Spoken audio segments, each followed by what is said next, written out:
Bismillahirrahmanirrahim. Assalamualaikum warahmatullahi wabarakatuh. Sobat-sobat, kita bersama lagi di channel saya dalam dakwah Islam pencerahan. Sobat-sobat, dengan berbicaranya Profesor Kiai Haji Ahmad Jahro MA, dengan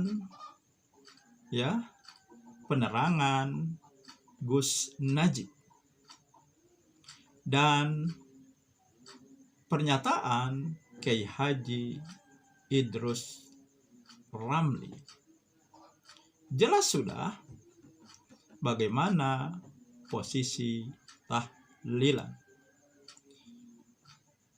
Prof. Jahro menegaskan hasil muktamar NU tahun 1926,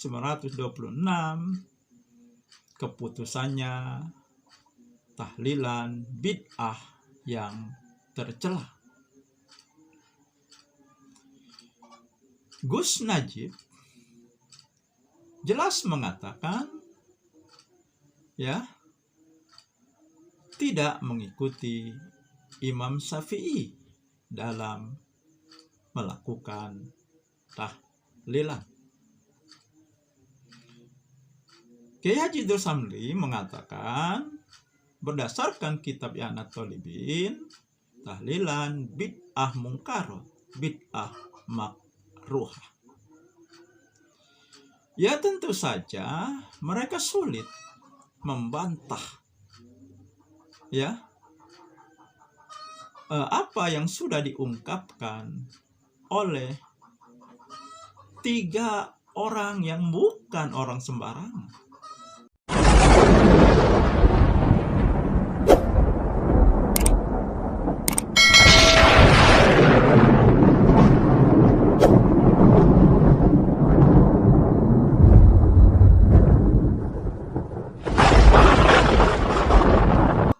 Bukan orang yang kaleng-kaleng.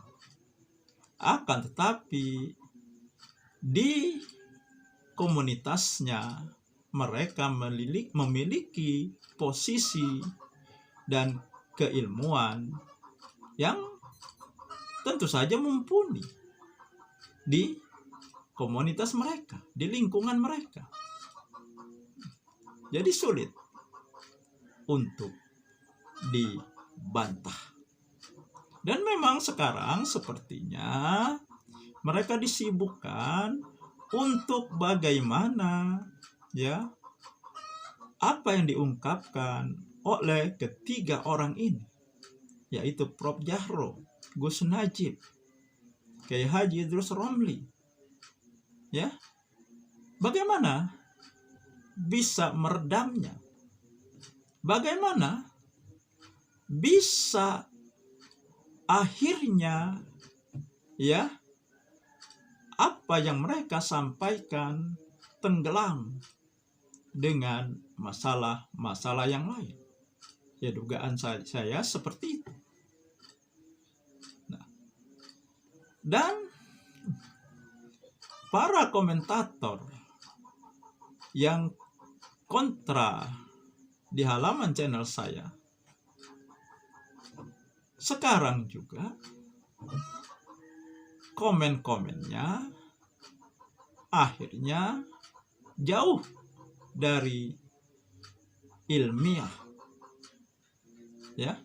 nir dalil, nir argumentasi. Mereka sekarang mereka hanya mampu menyerang personal.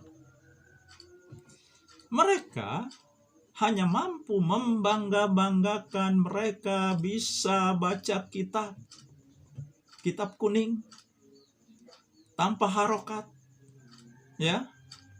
Mereka hanya berkata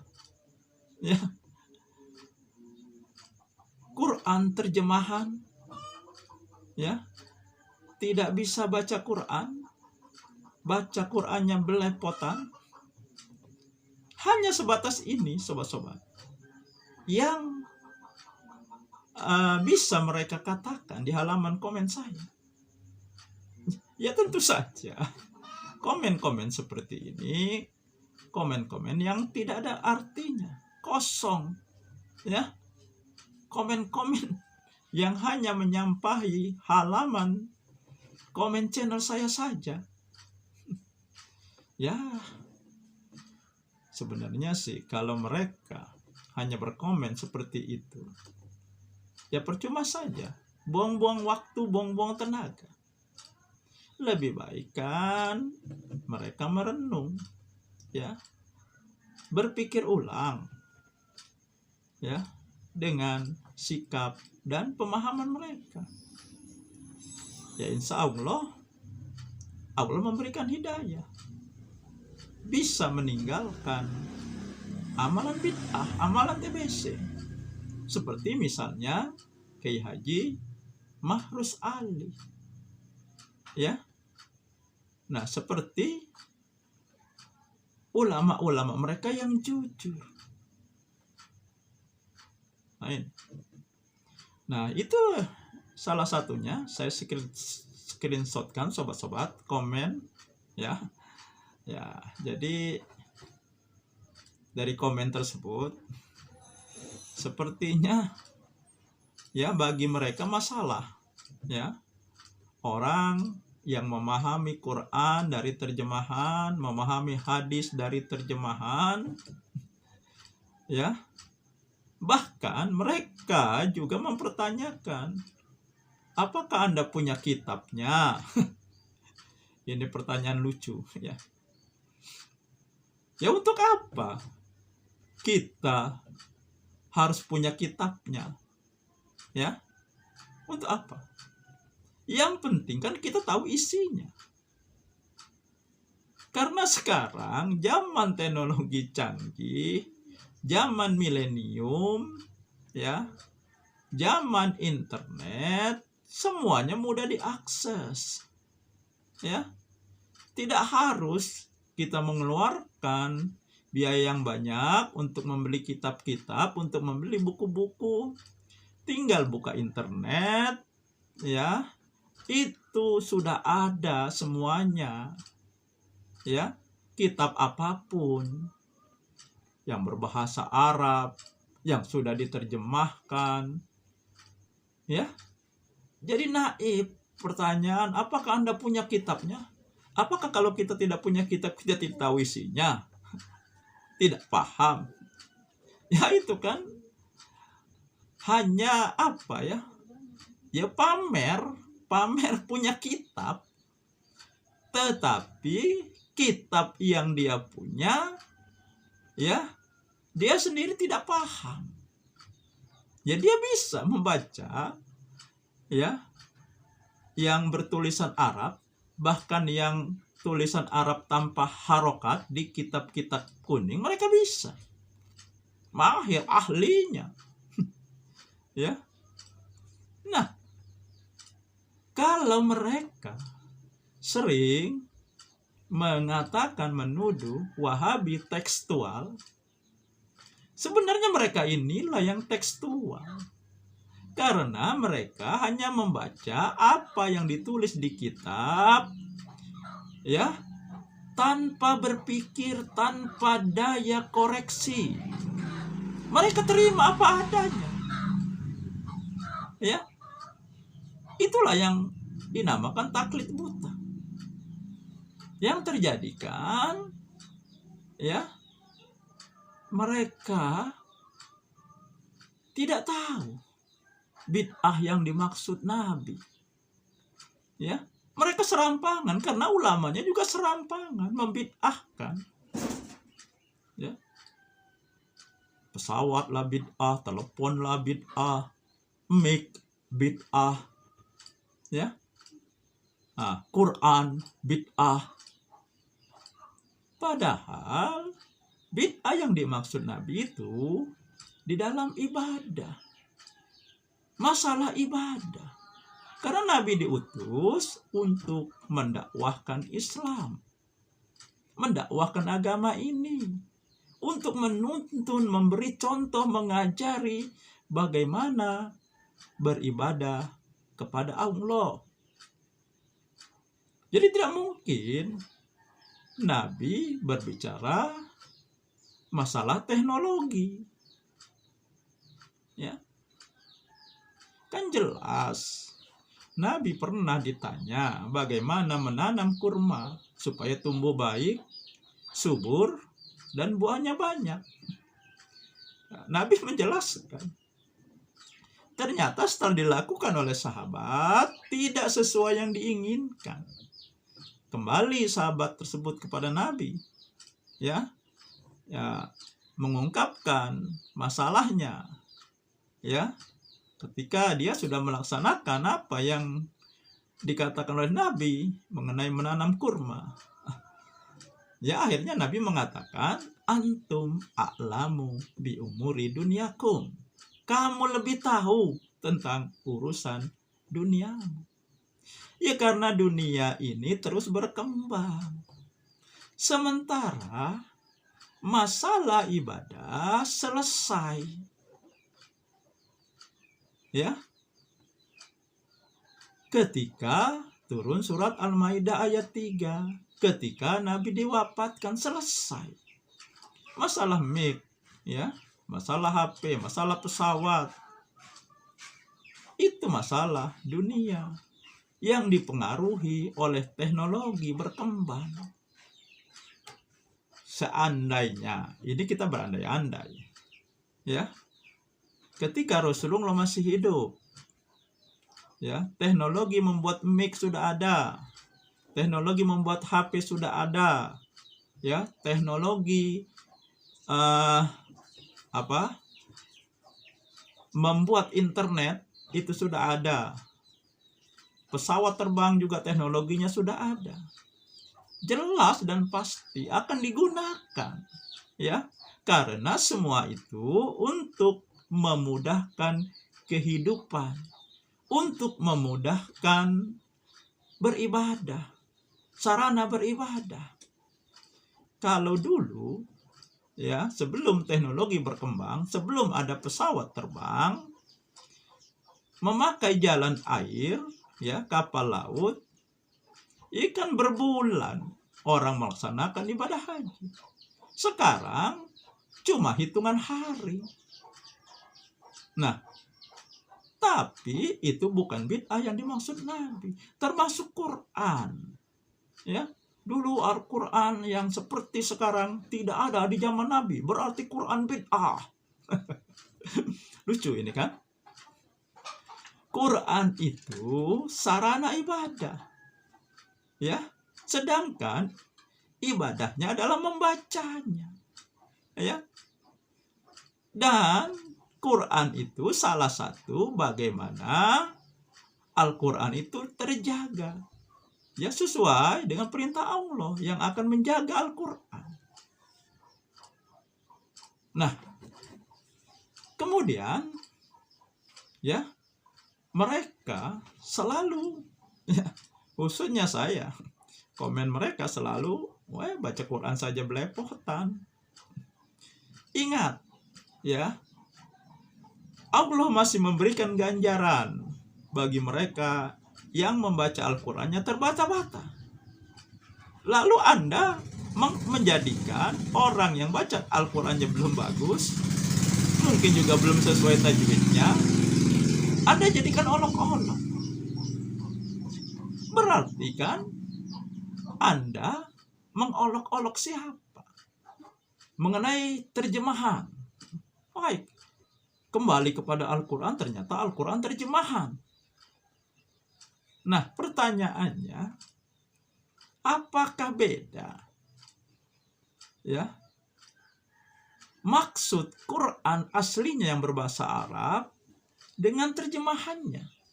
Apakah beda? Atau adakah kesalahan? Ya, silakan tunjukkan, hadirkan di mana kesalahan dan perbedaan terjemahan. Ya. Terjemahan ini, ya, adalah salah satu kemudahan untuk memahami Al-Quran. Sesuai dengan surat Toha. Tidaklah kuturunkan Al-Quran ini untuk membuat kamu susah. Al-Quran ini dimudahkan bagi yang mau mengambil pelajaran. Dan Allah tidak membebani seseorang di luar batas kemampuannya. Jika seseorang tidak mampu berbahasa Arab karena dia tidak belajar secara khusus bahasa Arab, dia bukan dari pondok pesantren, dia juga bukan berasal dari lembaga perguruan tinggi untuk belajar bahasa Arab. Nah, jadi dia tidak punya kemampuan berbahasa Arab. Apakah dia harus belajar bahasa Arab dulu? Baru dia bisa memahami Al-Quran. Nah, berapa lama dia harus belajar? Ya, apalagi usianya bukan lagi usia muda. Jangan-jangan belum selesai belajar bahasa Arab, dia sudah dipanggil Allah. Nah, maka ya, dengan izin Allah dimudahkan dengan memahami Al-Quran melalui terjemahan. Ya, Allah saja tidak membebani seseorang di luar batas kemampuannya. Kenapa Anda melecehkan mereka-mereka yang memahami Al-Quran ini dari terjemahan? Begitu juga hadis, begitu juga dengan kitab-kitab. Kan percuma saja Anda yang bisa baca kitab, membaca tulisan Arab gundul, bahasa Arab yang tanpa harokat, ya,